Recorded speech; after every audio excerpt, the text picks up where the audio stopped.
Thailand is a country capable of attracting Buddhist monks, adventure-seeking tourists, as well as the types you might find in The Hangover Part 2, all at the same time. There are many reasons why we have all heard stories of incredible parties in Bangkok and not in other places like Brunei or Malaysia.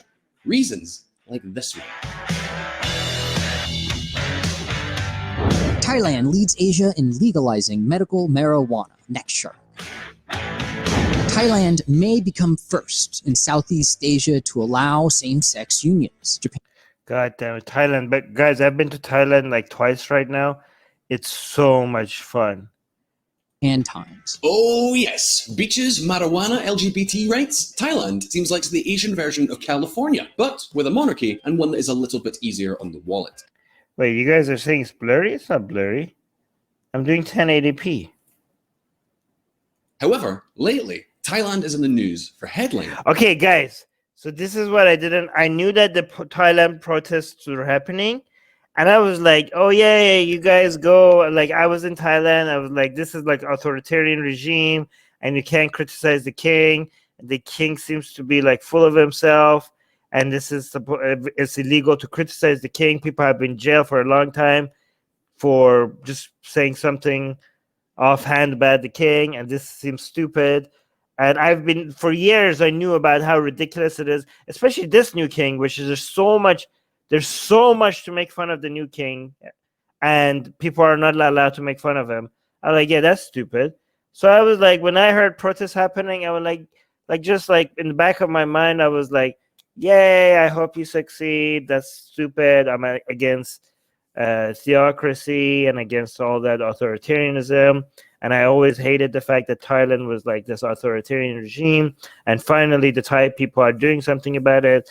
So just back of my, even without thinking about it, I was wishing them luck. Just hoping that they succeed, right? Finally, some pushback against these idiots, right? So that was just natural reaction that I have to authoritarian regimes, with just me like, without thinking about it too much, hoping that they succeed, okay? But then, for some reason, nobody told me that Katniss is involved in these protests. I'm like, what? So we have a Buddhist theocracy, Hindu god kings, a king that makes his dog the commander of the armed forces or whatever. I'm not sure exactly how that works. So it's extremely ridiculous king that doesn't even stay in the country.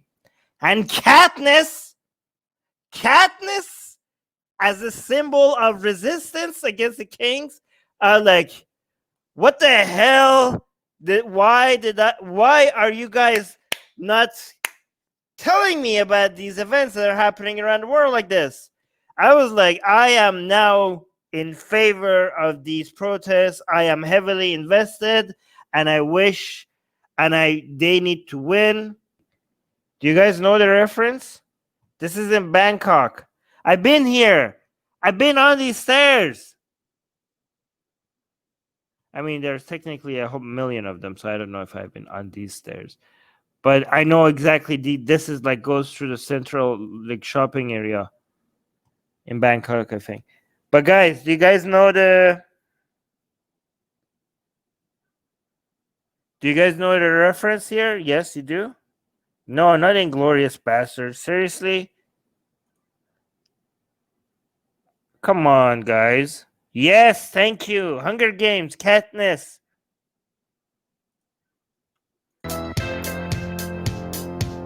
The protests in Thailand are making history. For the first time in decades, people are openly defying the authority of the monarchy. Guys, I've been to Thailand when I was like a teenager, and ever since then I always had knew how tight the iron fist is of the government over people's freedom of expression. So this is a big deal. Like, people coming out, like, people wouldn't be like, hey, do you like the king? Like, arrested! Why did you ask that question? Arrested! So even like the smaller, like, people were like really terrified about even questioning like the divine authority of the king.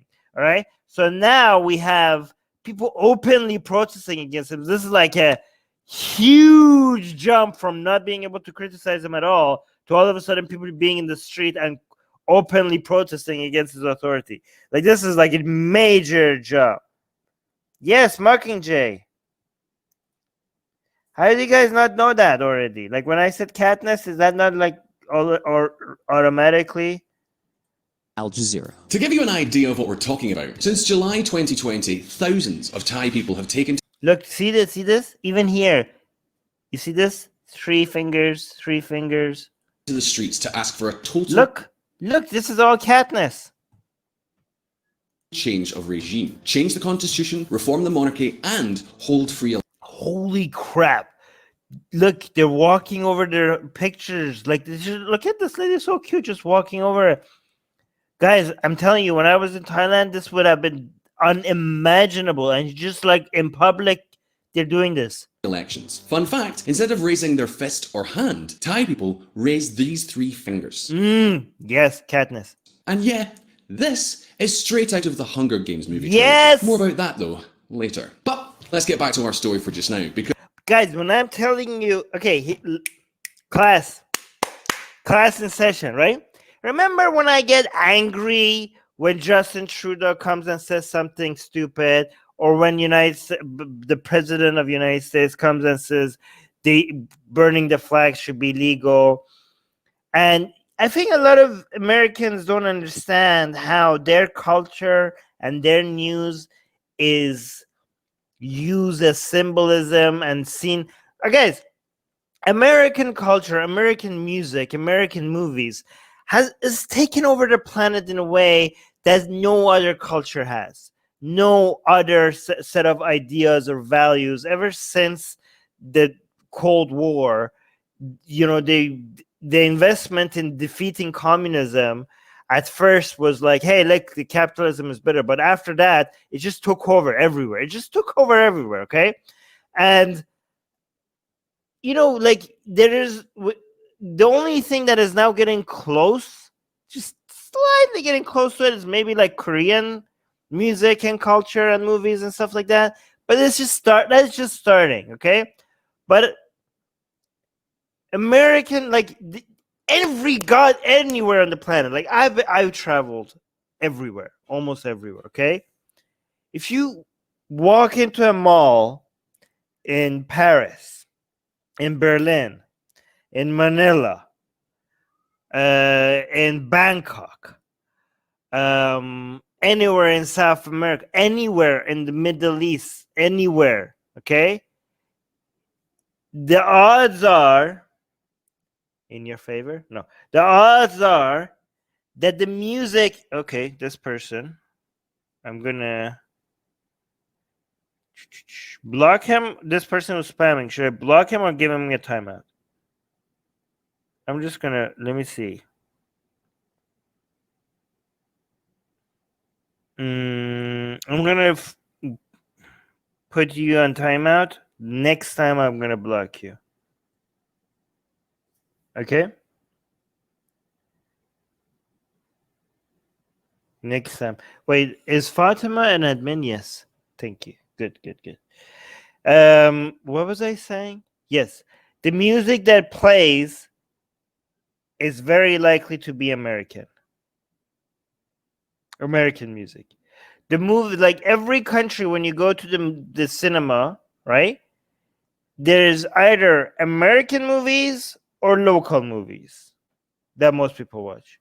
It's like, for example, in Germany, there's not like German movies and American movies and also a huge interest in Chinese movies. No, it's German movies, American movies. Then you go to France, it's French movies, American movies. Okay? Now people are like maybe also paying attention to Korean movies slightly and Korean music, you know, K-pop and all. But like American culture, American ideas, again, when we say American culture, the way the values of American, so very indirectly, the American culture represents American philosophy, and American philosophy very indirectly represents Enlightenment values, right?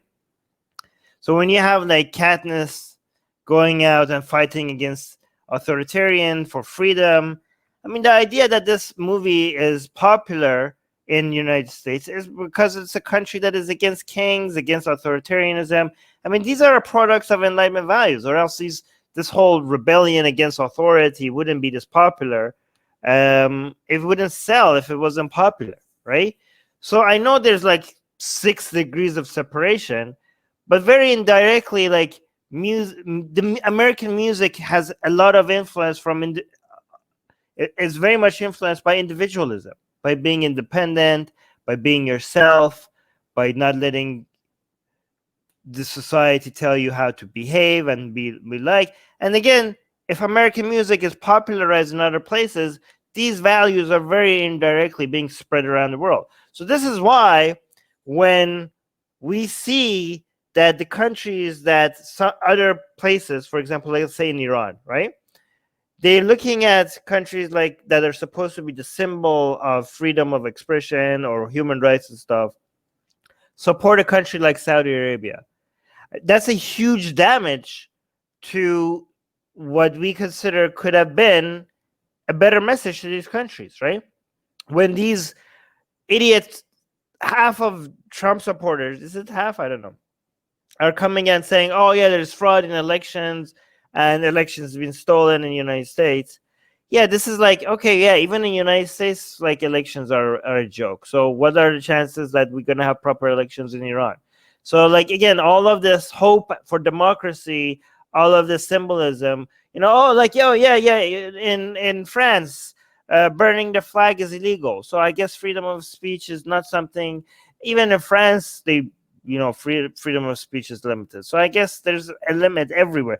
So again, the influence of these cultures on each other and these values on each other is very, very significant. And this is an example of that, right? A movie that is a celebration of anti-authoritarianism coming from a mindset that is American, which is, again, rooted in a mindset that is French, because it's Enlightenment values that had a huge impact on American values. Eventually is now making it all the way comes to Thailand, and people use this movie as a symbol of their protest. Like that's how ideas travel, and that's how ideas affect each other. So yeah, so when Norway all of a sudden comes, and we had a live stream just like 12 hours ago, and we got pissed out from that Norway has these limitations of freedom of expression. We're like, yeah, great job, Norway. You have these laws in your book, which is now going to be used as an excuse for authoritarians in more problematic countries.